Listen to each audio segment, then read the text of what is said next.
Hey guys, welcome back to another episode. In this following tutorial, I'm going to walk you through the steps on how you can return an item on Argos. So if you've ordered any product on Argos, then if you want to return it, then what you can do is you can just go ahead and follow the steps. Make sure that you have unused the following items and with all original components.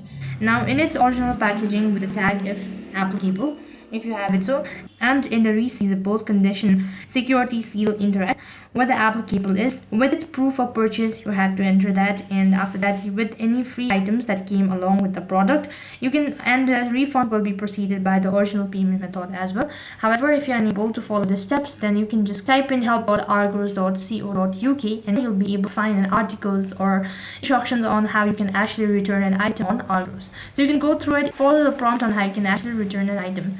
So that is all for this video. I hope the video was helpful. Make sure to like, share and subscribe to our channel. Thank you for watching. See you in the next video.